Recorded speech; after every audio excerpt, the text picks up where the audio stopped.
महापुराण की कथा। तुम भले कावड़ लेकर मत जाओ, पर कथा तुमको पूरी की पूरी वैसी ही लगेगी कि सावन के महीने में जैसे कावड़िया कावड़ लेके शंकर जी के मंदिर जाते हैं, तुम भी यहाँ आओगे तो तुम्हें कीचड़, पानी, कपड़े गीले हो रहे, कीचड़ में हो रहे, लथपथ हो रहे, और तब तुम कथा में पहुंचोगे और कथा से वापस जाओगे तो ऐसी थकान होगी जैसे कावड़ लेकर गए थे और कावड़ छोड़कर आ रहे। इसका नाम ही कावड़ शिव महापुराण की कथा। और इस कथा के माध्यम से हमने कल कथा में जाना त्रिजटा का चरित्र, जिसने राक्षसी होकर भी भगवान शिव का धाम काशी पाया।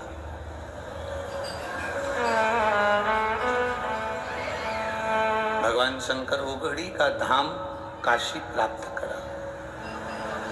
हमने त्रिजटा का चरित्र कल सुना। हमने नंदनार का चरित्र श्रवण करा, जिसमें वो शिव जी का दर्शन करने जाता है तो पत्थर का, पाषाण का नंदी भी रास्ता छोड़ देता है।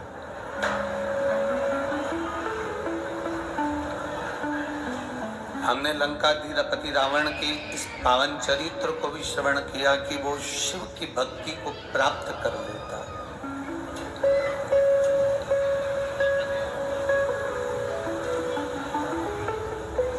शंकर क्या नहीं दे देते, शिव क्या ना प्रदान कर देते। बस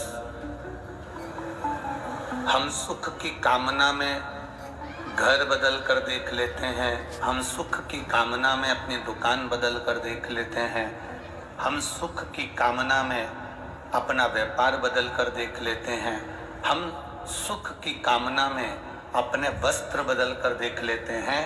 शिव महापुराण की कथा कहती है, सुख की कामना में घर बदल कर देख लिया, व्यापार बदल कर देख लिया, वस्त्र बदल कर देख लिए, दुकान बदल कर देख ली, अब एक बार सुख की कामना के लिए अपना दिल चित्त बदल कर देखना, सुख अपने आप मिल जाए।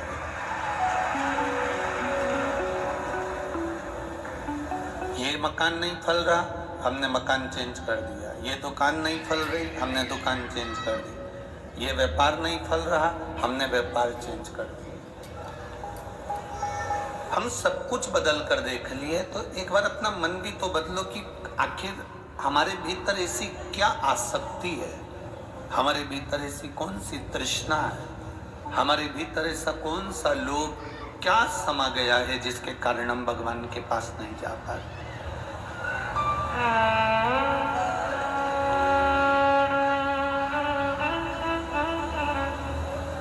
जब हमारे भीतर से हमारे चित्त को हम बदलेंगे, हमारे मन को हम बदलेंगे, हमारी बुद्धि को, हमारे चिदानंद को हम बदलेंगे, हमारे मन को थोड़ा सा बदलने का प्रयास करेंगे,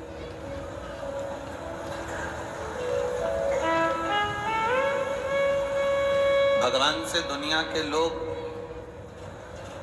सब शिकायत करते हैं, पर आज तक ऐसा व्यक्ति नहीं मिला जिसने भगवान से एक शिकायत करी हो कि तूने मुझे बुद्धि कम दी है। तुम्हारे यहाँ कोई मिला हो तो बता देना ऐसा, जिसने कभी भगवान के सामने जाकर कहा हो कि तूने मुझे बुद्धि कम दी है। दुनिया के लोग शिकायत करते हैं भगवान से, तूने मुझे गाड़ी नहीं दी, तूने मुझे बंगला नहीं दिया, तूने मुझे बेटा नहीं दिया, तूने मुझे बेटी नहीं दी, तूने मुझे शादी नहीं करी, मेरी पत्नी नहीं आई, मेरा पति नहीं मिला, मुझे मकान नहीं दिया, मुझे सरकारी नौकरी नहीं दी, मुझे गवर्नमेंट का जॉब नहीं दिया, मुझे ये नहीं दिया, मुझे ज़मीन नहीं दी, मुझे जायदाद नहीं दी। दुनिया के लोग भगवान से शिकायत करते हैं कि तूने मुझे ये नहीं दिया। आज तक ऐसा शिकायत करने वाला पूरी दुनिया में नहीं मिला जिसने भगवान से कहा हो कि तूने मुझे बुद्धि कम दी, क्योंकि सब अपने आप को श्रेष्ठ बुद्धि वाला मानते हैं, कोई अपने को बुद्धि में कमजोर नहीं मानता।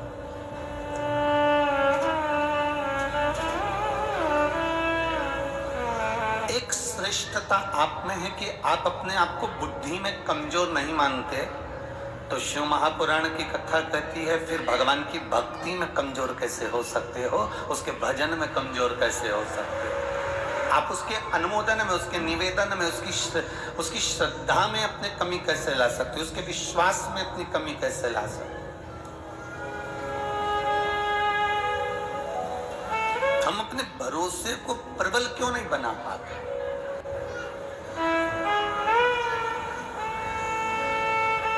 जिस दिन हमारा भरोसा, हम हमारी दृढ़ता परमात्मा के भरोसे पर छोड़ देते हैं, वो कहते हैं ना, दो तरह के लोग होते हैं, कोई ईश्वर के लिए, भगवान के लिए सब कुछ छोड़ देता है। दो तरह के लोग होते हैं, जो एक भगवान के लिए सब कुछ छोड़ देता है और दूसरा वो जो भगवान पर सब कुछ छोड़ देता है। अब दोनों का नाम आप बोलिएगा। पहला कौन व्यक्ति कौन है? दो तरह के लोग हैं। पहला कौन सा?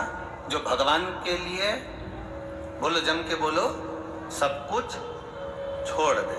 कई लोग कहते हैं हमने घर छोड़ दिया, हमने ये परिवार छोड़ दिया, हमने रिश्ते छोड़ दिए, भगवान के लिए हमने अपना मकान छोड़ दिया, भगवान के लिए हम जंगल में जाकर बैठ गए, भगवान के लिए हमने वानप्रस्थ धारण कर लिया, भगवान के लिए हमने भोजन छोड़ दिया, भगवान के लिए हमने खाना पीना छोड़ दिया, भगवान के लिए हमने सब सुख छोड़ दिया।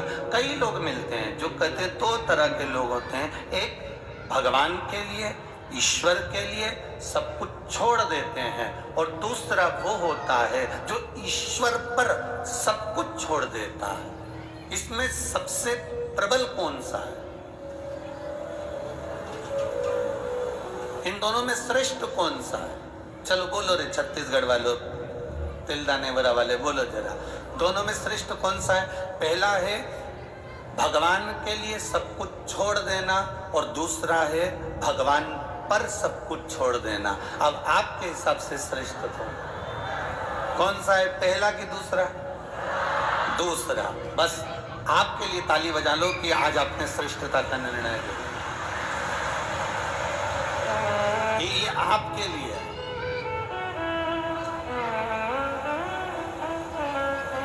शिव महापुराण की कथा कहती है, हम भगवान के लिए सब कुछ छोड़ दिए, छोड़ने के बाद भी हम जंगल में जाकर बैठ गए, वन में जाकर बैठ गए, गंगा जी के तट पर जाकर बैठ गए, और उसके बाद भी माँ बैठने के बाद भले तुमने छोड़ दिया, उसके बाद भी तुम्हारा मन घर की याद कर रहा है, परिवार याद आ रहा है, मेरी बहू ना जाने कैसी होगी, मेरा पोता ना जाने कैसा होगा, मेरा बेटा ना जाने कैसा होगा, तो फिर भगवान के लिए तुम छोड़े तो फायदा कौन सा हुआ?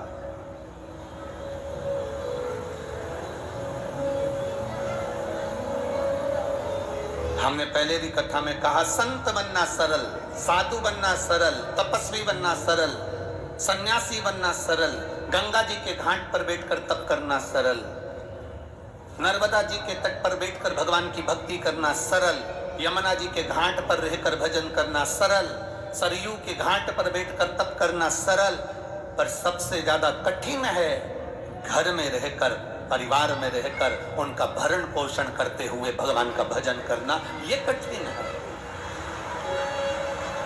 ये दुनिया का सबसे कठिन काम है। हमने कभी नहीं कहा कि आप अपनी नौकरी छोड़ दो, कथा में आकर बैठ जाओ। हमने ये नहीं कहा कि तुम तुम्हारी दुकान बंद कर दो, कथा में आकर बैठ जाओ। आज तक इस व्यासपीठ ने ये नहीं कहा कि तुम तुम्हारा परिवार छोड़ दो, कथा में आकर बैठ जाओ। ये व्यासपीठ हमेशा कहती रही, अपनी नौकरी करो, अपनी चाकरी करो, अपना व्यापार करो, अपना व्यवसाय करो, पर उस व्यापार को, उस व्यवसाय को, उस नौकरी के साथ में इतना सा समय जरूर निकालना कि तुम्हारे मुख से श्री शिवाय नमस्तुभ्यम निकल जाए, तुम्हारे मुख से राम नाम, कृष्ण नाम निकल जाए, तुम्हारे मुख से भगवान का भजन निकल जाए। क्यों? नौकरी करते, व्यापार करते, तनख्वाह लाते, तुम जितनी कमाई करोगे अपनी बीवी और बच्चों के लिए करोगे, तुम जितना कमाओगे अपने परिवार के लिए कमाओगे, तुम जितनी मेहनत करोगे अपने परिवार के लिए करोगे, अपने परिवार को देने का प्रयास करोगे। और तुमने जो बीमा इकट्ठा करा है, पैसे जोड़ जोड़ कर जो तुमने इकट्ठा करा बीमा, तुम्हारे मरने के बाद भी मिलेगा तो तुम्हारे परिवार को मिलेगा। पर तुम नौकरी करते करते, काम करते करते जो तुमने भजन कर लिया, काम करते करते जो तुमने मंत्र जाप कर लिया, काम करते करते तुम्हारे मुख से श्री शिवाय नमस्तुभ्यम निकल गया, काम करते करते तुम भगवान का भजन कर लिए, तो वो तुम्हारी जिंदगी भर तुम्हारे साथ में जाने वाला है, अंत समय तक तुम्हारा साथ निभाने वाला है। हमने एक बात पहले भी कथा में कही, आप लोगों ने सुनी कि नहीं सुनी? हमने कहा था जब तुम्हारा व्यापार अच्छा चले ना, तुम्हारी नौकरी अच्छी चले ना, तो पत्नी के जेवर बनवा दो। तुम्हारा व्यापार अच्छा चले, तुम्हारी नौकरी अच्छी चले, तो थोड़ी जमीन खरीद लो। तुम्हारा व्यापार अच्छा चले, तुम्हारी नौकरी अच्छी चले, तो थोड़ा बच्चों के लिए अच्छा कर दो। तुम्हारा व्यापार अच्छा चले, तुम्हारी नौकरी अच्छी चले, तो एक दो प्लाट लेकर पटक दो। तुम्हारा व्यापार अच्छा चले, तुम्हारी ये हम जब ये बात बोलते हैं ना, तो कई लोग हमसे नफरत करते हैं कि बताओ इनको तो कहना चाहिए कि सब छोड़ दो, उल्टा ये कहते हैं और खरीद लो। ये सीहोर वाला महाराज तो पगला है पूरा। हमारे लोग विरोधी हो जाते हैं इस चक्कर में कि ये उल्टी कथा बाजता है। हमारा निवेदन है, जब तक तुम्हारा व्यापार अच्छा चले, तुम्हारी नौकरी अच्छी चले, पत्नी के जेवर बनवाओ, बच्चों की एजुकेशन कराओ, अच्छे कपड़े दिलाओ, प्लाट खरीद लो, जमीन खरीद लो, मकान बना लो। चलती हुई नौकरी में, चलते हुए व्यापार में तुम अपने परिवार के लिए सब कुछ करो, पर इतना याद रखना, जैसे चलती हुई नौकरी में जेवर बनाओगे चल जाएगा, चलती हुई नौकरी में, चलते हुए व्यापार में जमीन खरीद लोगे तो पैसा दिल आ जाएगा। उसी तरह इस चलती हुई श्वास में भगवान का भजन कर लोगे तो जीवन सार्थक हो जाएगा। चलते चलते, चलती नौकरी में दुकान, चलती नौकरी में व्यापार, चलती नौकरी में जमीन जायदाद सब करो, तो हाथ पैर चल रहे हैं तब तक भगवान का भजन भी करो। शरीर चल रहा है तब तक भगवान का भजन भी करो। शरीर चले तब तक कथा में जाओ, शरीर चले तब तक तीर्थ में जाओ, शरीर चले तब तक भगवान के दरवाजे जाओ। और बहुत याद रखना, दो चीजें स्मरण में रखें, तुम्हारे घर में चले तब तक सारे दान पुण्य कर लो, और जब तक शरीर चले तब तक कथा सुन लो। तब तक तुम्हारी मर्जी पड़े जहां जाओ, शरीर चले तब तक इस शरीर का सदुपयोग करो। शरीर चले, इस शरीर का सदुपयोग करिए। इस शरीर को गलत जगह पर मत भेजो, इस शरीर को गलत व्यसन में मत ले जाओ, इस शरीर को गलत जगह पर लेकर मत जाओ। कहां मदिरा पान में, कहां मांसाहार में, कहां वेश्यावृत्ति में, कहां जुए में, कहां चरस में, कहां अफीम में, कहां गांजे में, कहां इस शरीर को लेकर जा रहे हो, कहां इस शरीर को पहुंचा रहे हो। अपने चित्त को बदलने का प्रयास करिए, अपने मन को बदलने का प्रयास करिए, अपने भाव को बदलने का प्रयास करिए। ये नहीं कि हम संत बन गए, साधु बन गए, तपस्वी बन गए, साधक बन गए, उपासक बन गए। फिर वही वाली बात आ गई कि दो तरह के व्यक्ति हैं, दो तरह के लोग होते हैं। एक ईश्वर के लिए, भगवान के लिए सब कुछ छोड़ देते हैं, और दूसरा वो होता है जो भगवान पर सब कुछ छोड़ देता है। तो हम चाहते हैं आप अपना घर ना छोड़िए, आप अपना परिवार ना छोड़िए, आप अपने व्यापार, दुकान, नौकरी को मत छोड़िए, आप तो उसमें रहिए, पर अपने आप को ही नहीं, अपने पूरे परिवार को भगवान के भरोसे छोड़ दीजिए कि वो संभालेगा, जो होगा वो करेगा। एक बात बताएं आपको, ये जब अपने प्राण छूटे ना, प्राण छूटने के बाद जब अपन लोग ऊपर जाएंगे ना, तो एक बात का ध्यान रखना, घर के लोग भले तुमको वहां मिले कि नहीं मिले पता नहीं, पर शंकर जी के मंदिर में तुम जो एक साथ जल चढ़ाती हो ना, ये सब वहीं पर मिलेंगे, एक जगह इकट्ठे हो, और वहां पर भी तुम चिल्ला चिल्ला के कहते बोल बम का नारा है। अब वहां पर भी तुम चुप नहीं रहना, और इतना भजन गाना, ढोलक पीट पीट के, मंजीरा बजा बजा के, तो पार्वती जी भी टेंशन में आ जाएगी, कहां से पकड़ लाए इनको। तो भोलेनाथ जी कहेंगे कहीं नहीं, वो तिलना नेवरा की है, तो इसको तिल्दा नेवरा में क्यों नहीं छोड़ दिया है? कथा सुन सुन के आदत हो गई, कहीं रायपुर की सुन ली, भिलाई की सुन ली, भाटापारा की सुन ली, यहाँ की सुन ली, और अभी बच्चा पूछा है सावन में बालोद की सुन लेगी।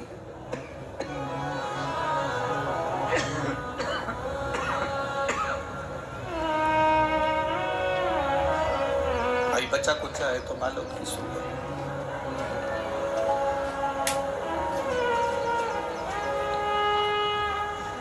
महाराज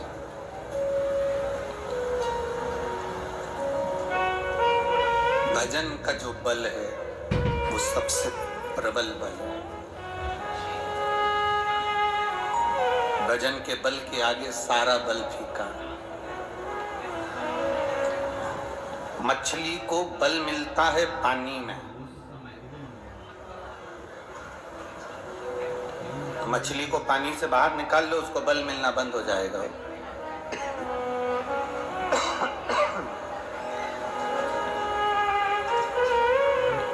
मछली को पानी में से बाहर निकालो, उसको बल मिलना खत्म हो जाएगा।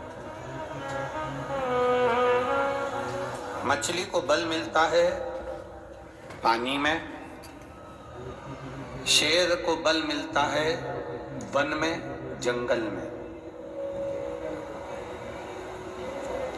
शेर अगर शहर में आ जाए तो उसको बल नहीं मिलेगा।